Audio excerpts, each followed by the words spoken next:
Magandang araw sa atin lahat mga kabayan. Mukhang gigil na nga po itong grupo ng mga kaliwa at Risa Hontiveros para ma-impeach po itong ating Vice Presidente. At ngayon po mga kababayan mukhang nagmamadali na po sila at pinipresyon nila ang Senado. Siyempre sa pamumuno ng isang nangangarap na maging presidente. At ang kanyang mga kaalihado naman sa House of Representatives ay mukhang gagawa daw po ng malawakang protesta sa EDSA para presyorin daw po itong Supreme Court na magpalabas na ng desisyon para simulan na ang trial ng impeachment ni BP Sara at dapat ay hindi sila daw papayag na ma-dismiss itong trial ni BP Sara at kailangan maituloy na agad. Okay? So ito panoorin natin si Risa Ontiveros. Mag-recuse ng iba doon sa trial kung masyadong bias ang pinapakita nila. Can we say that we can expect a fair trial if it ever does continue? It will and it is continuing. Buhay po yung trial at nagpapatuloy as we speak. May bilang po kami na desididong ipagpatuloy. So sabi ni Risa Ontiveros, may bilang daw po sila. Pero ilan lang po yan sila mga kabayan po natin. Kumbaga yung sarili niya, binibilang niya na 24. Prosesong ito until its logical and rightful conclusion na makapag-desisyon kami, makaboto kung convict ba or acquit ba batay sa natinig naming mga ebidensya at witnesses sa bawat article of impeachment. And tama kayo, Ms. Rica, yung pag-recuse kung sakali ay individual na voluntary decision ng kahit sinong senator judge. For that matter, kapag Senado ay convene kami as the legislative body, voluntary din kung may senador na magre-recuse o mag-inhibit sa sarili namin on any vote. And the same is true bilang Senate or impeachment trial court. Voluntary po yan, hindi mandatory. So nakita niyo po yung linyada mga kababayan po natin, no?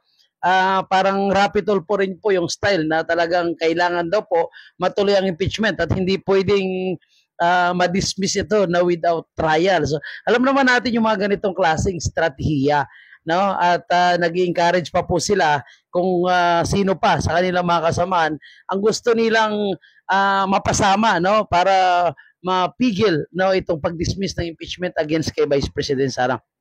Anyway, alam mo itong mga ito, kita natin na talaga nagmamadali na sila kasi imbis na antayin muna yung magiging decision ng Supreme Court dahil di ba hinihingi pa ng Supreme Court, no, ang 10 katanungan doon sa mga taga-House of Representatives kung ang impeachment ba ni Vice President Sara ay dumaan sa tamang proseso.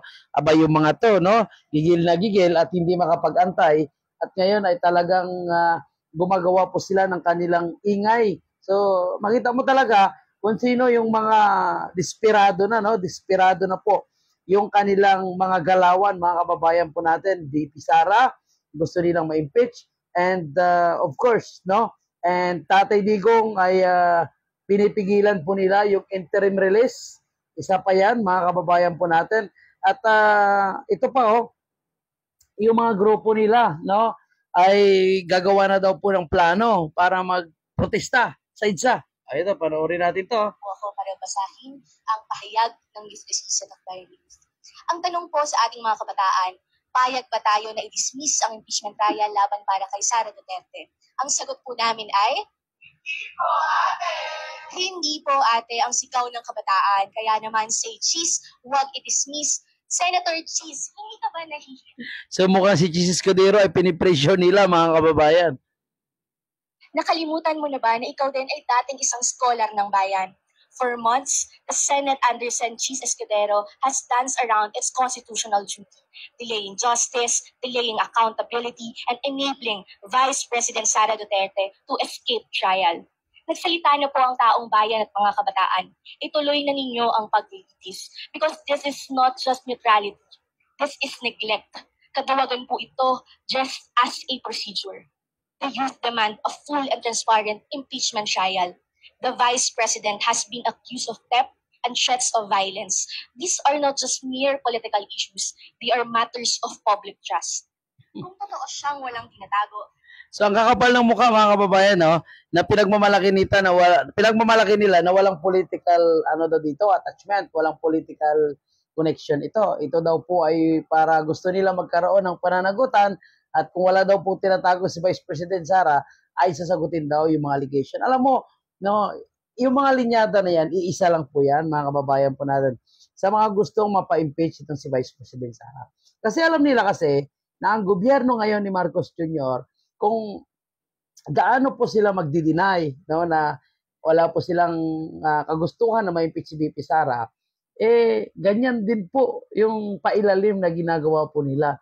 So yung mga nagpupundo dito, so of course, kagaya nito, so may mga pailalim na plano na po sila kung paano nila maisagawa itong impeachment kay Vice President Sara, paano sila mag-iingay, no, paano sila magrarally, para ma-pressure ang mga senador, of course. Pero ako naniniwala, mga kababayan po natin, ay mga senador natin, ay may mga independent yan at kaya nilang mag-isip. And of course, hindi naman yan sila tanga para sundin itong mga makakaliwang ito, sundin itong may mga personal na interest, sundin itong may mga personal na galit sa mga Duterte.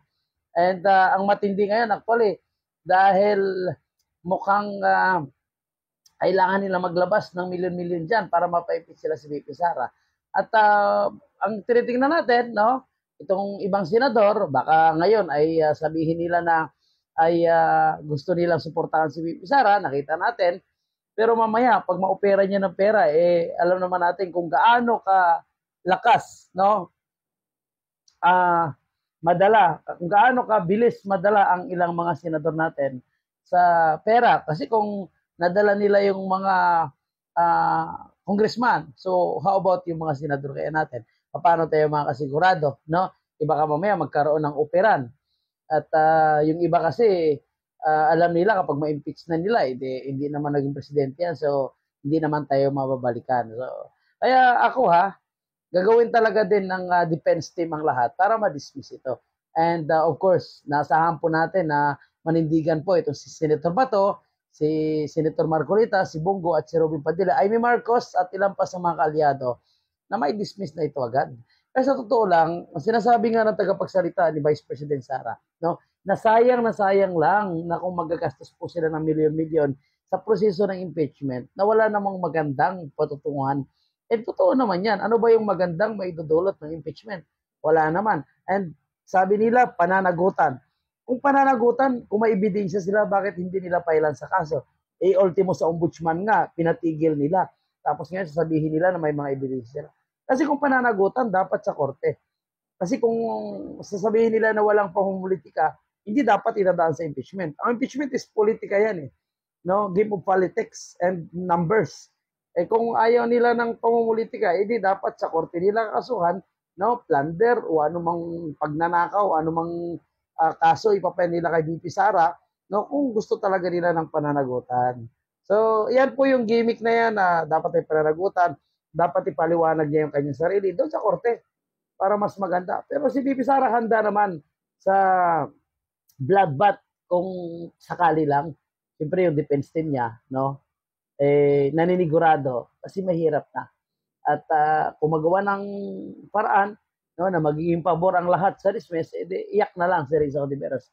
Dahil ang sa totoo lang, wala naman talagang patunay na ninakaw si VP Sara.